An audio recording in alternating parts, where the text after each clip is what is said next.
Yo everyone, Wagwan Sanju Uchiha here. So welcome back to the channel where today we'll be talking about Boruto episode 160. Of course, I'm doing this video a bit late. This past weekend has been a bit of a hectic stretch for me to say the least.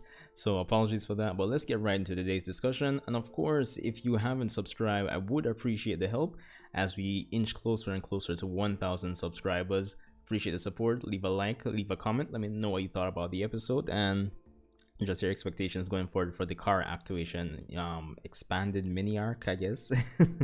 So this episode of the Boruto anime, I must say, it's an improvement over last week's episode. Granted, last week's episode was more of a setup episode, but even so, it was really slow in terms of the pacing.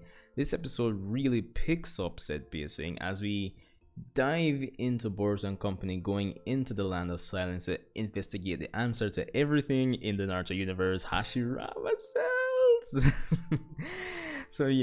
so yeah, with increased pacing, we actually visit various locations in this episode. We see Boruto and company get an initial look at the entrance to a bit of the life in the village, to a vendor, to a bar, to even a, you could say, even a ripoff of the Sasori meeting at the at the bridge back in Naruto Shippuden. So there's that as well.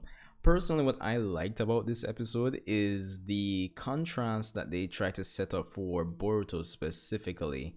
We know he's a character that's not only a life of peace for the most part, but with this episode, they really wanted to drive the message home that the land of silence stands in like almost opposition, if not a total black and white contrast to what he knows in terms of the morality and the life of, and just generally speaking, how shinobi should go about their lives.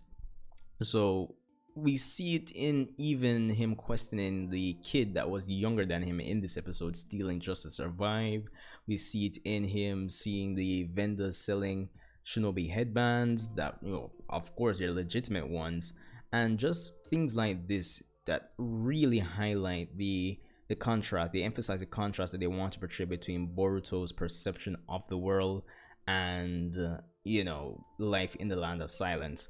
Now, even though I like this aspect of the episode, it's still kind of like a double-edged sword, if you ask me, and that kind of owes to the fact that the Boruto anime started way too soon. The fact is, we're 160 episodes in. I feel like with everything that Boruto's gone through in this series, 160 episodes in, stuff like this probably shouldn't even surprise him. Like, it shouldn't be.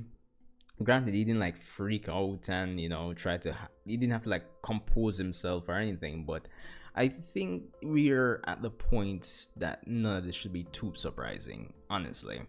So there's that as well. And there's also the fact that we know, well, even though there will be changes, obviously, but for the most part, we know what's going to happen based on the events of the manga. And the whole contrast that they're, trying to emphasize with this episode, even though it's really good, I feel, for Boruto's character, at the same time, it doesn't really build up to reflect anything in Boruto's future character. Well, at least where we are now in the story. So, yeah, it's like good build up, good, a good thing for Boruto's character to observe these things, but it doesn't really get reflected in future Boruto up until up to the point where we are at now in the Boruto series, manga and anime. So that's all I'm saying. But all in all, that aside, honestly, I really enjoyed the whole sexy jutsu aspect of the it was just kind of ridiculous and funny at the same time. Like, yo, Boruto, just going into sexy jutsu, it's wild.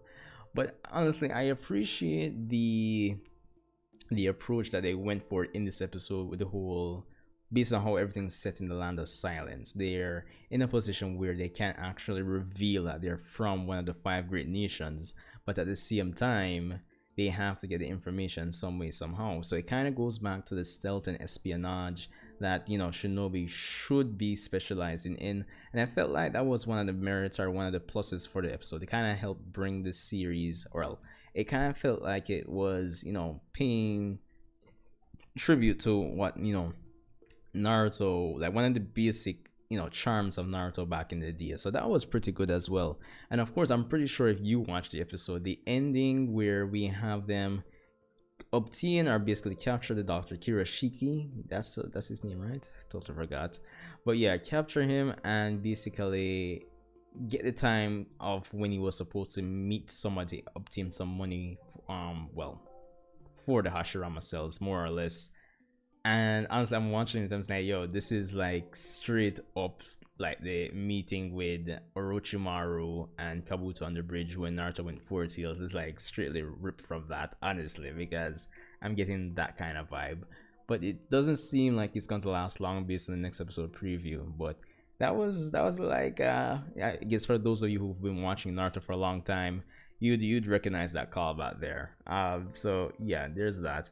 So yeah, honestly, for those of you who do read the manga, I guess in the grand scheme of things, having the Hashirama Cell play such a crucial role in this expanded section of the art kind of makes sense because it ties back into it makes Kara's ability to produce such technological advances, or at least combine that technological advances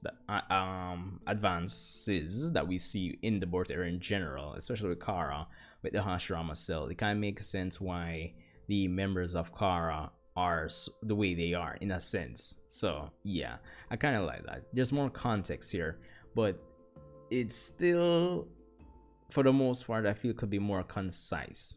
But it is what it is. It's kind of late in the game for them to really fix the fact that the Boruto anime started way too soon, but it is what it is.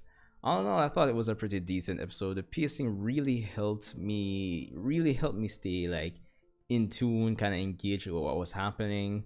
I mean, from entering the village, the contrast set up between Boruto's character and the environment he's in. The little fun and games with actually Boruto's sexy jutsu and all of that. That was fun too. I like that. The callbacks to the battle at the bridge with the four tails, similarly like that. So that was cool too. But yeah, there's not much more I can say about this episode. It was decent, not bad. But it still suffers in the long run because of the position the Boruto anime is in. But anyway, let me know what you thought about the episode. And just leave a comment, subscribe if you liked it. Yeah. But yeah, hope you guys are having a great day. Be sure to stay safe out there, people, and I'll see you in the next one.